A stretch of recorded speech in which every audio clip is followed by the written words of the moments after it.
Pada tahun ke-6 Hijriah, Nabi SAW ingin berumrah dan berziarah ke Mekah. Kabar ini diketahui oleh orang-orang kafir Mekah dan membuat mereka merasa terhina, sehingga mereka berencana akan menghalangi perjalanan Nabi SAW. Di suatu tempat bernama Hudaybiyah. Pada saat itu Nabi SAW pergi bersama para sahabat yang telah siap mengorbankan jiwa raga mereka di jalan Allah Subhanahu wa taala. Namun dengan kebaikan penduduk Mekah, Nabi SAW tidak menghendaki perang. Jadi beliau berusaha mengadakan perjanjian dengan mereka.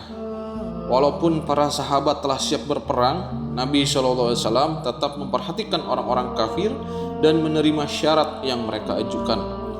Sebenarnya para sahabat sangat tertekan dengan perjanjian itu, tetapi mereka tidak dapat berbuat apapun terhadap keputusan Nabi SAW, karena jiwa raga mereka ini telah diserahkan untuk mentaati Nabi SAW. Bahkan seorang pemberani seperti Umar radhiyallahu ta'ala anhu pun merasa tertekan dengan perjanjian ini. Adapun salah satu isi keputusan perjanjian tersebut ini adalah orang-orang kafir yang telah masuk Islam dan berhijrah harus dikembalikan ke Mekah, dan orang Islam yang murtad dari Islam, naudzubillah min dzalik, ini tidak dikembalikan ke kaum muslimin. Belum selesai perjanjian itu, seorang sahabat bernama Abu Jandal radhiyallahu ta'ala anhu yang telah ditahan, disiksa dan dirantai oleh kaum kafir karena keislamannya, jatuh bangun mendatangi mereka. Ia berharap dapat bergabung dengan kaum muslimin dan terbebas dari musibah yang dialaminya. Ayahnya Suhail yang pada saat itu belum masuk Islam, ia masuk Islam pada saat Fatah Mekah, dan ia adalah wakil orang kafir dalam perjanjian Hudaybiyah, menampar anaknya dan memaksanya kembali ke Mekah. Sabda Nabi SAW, perjanjian belum diputuskan, maka belum ada peraturan yang berlaku. Namun Suhail terus memaksa.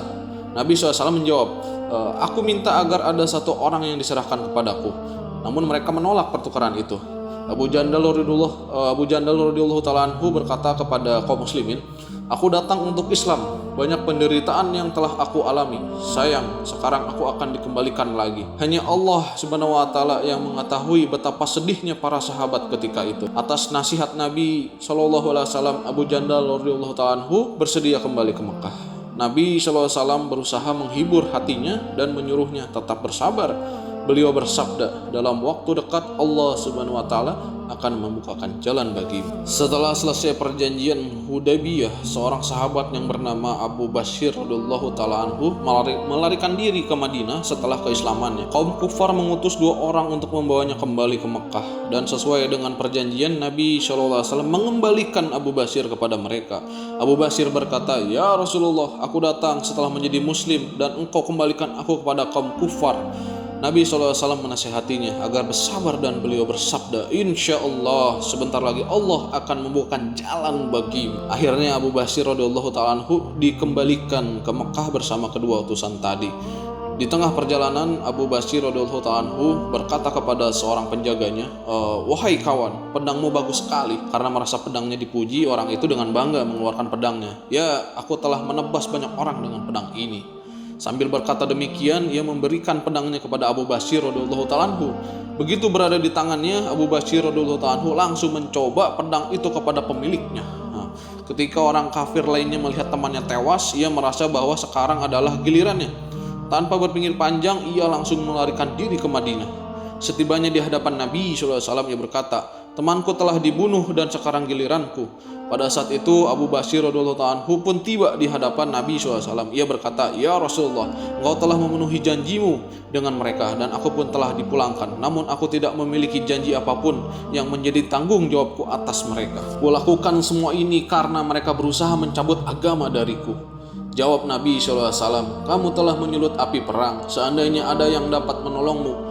Atas sabda itu, Abu Bashir radhiyallahu ta'ala anhu memahami bahwa jika ada kaum kafir yang memintanya kembali, maka ia akan dikembalikan lagi kepada mereka.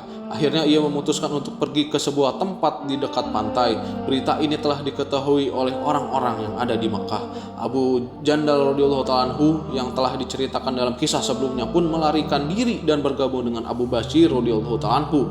Demikian juga orang-orang yang telah masuk Islam, banyak yang bergabung dengan Abu Bashir radhiyallahu ta'ala anhu. Dalam beberapa hari mereka menjadi sebuah gerombolan kecil. Mereka sampai di sebuah hutan yang di dalamnya tidak ada makanan atau kebun sedikit pun. Juga tidak ada penduduk, hanya Allah yang mengetahui keadaan mereka. Namun, mereka telah mencekik leher para penzalim yang kezalimannya membuat mereka melarikan diri. Jika ada kafilah yang melewati tempat tersebut, mereka akan melawannya atau menyerangnya. Kaum kufar di Makkah pun merasa ketakutan sehingga mereka terpaksa menjumpai Nabi dan merayunya dengan membawa nama Allah, alasan kekeluargaan, dan lain sebagainya, agar mereka dipanggil dan kelak dapat diikat dengan perjanjian yang telah disepakati sebagaimana orang-orang muslim lainnya, dan perjalanan mereka pun lancar kembali. Akhirnya Nabi SAW menulis surat kepada mereka dan mengizinkan mereka kembali. Ketika surat itu tiba di tangan Abu Bashir radhiyallahu ta'ala anhu, ia sedang menderita sakit yang sangat parah dan ia wafat ketika tangannya sedang memegang surat Nabi SAW. Keagama yang kuat terdapat pada diri seorang dengan syarat agamanya benar, maka kekuatan apapun tidak akan dapat melepaskan agama yang ada pada dirinya. Dan Allah Subhanahu wa taala berjanji akan menolong setiap muslim dengan syarat ia benar-benar muslim. Allahu akbar. Wallahu a'lam bishawab.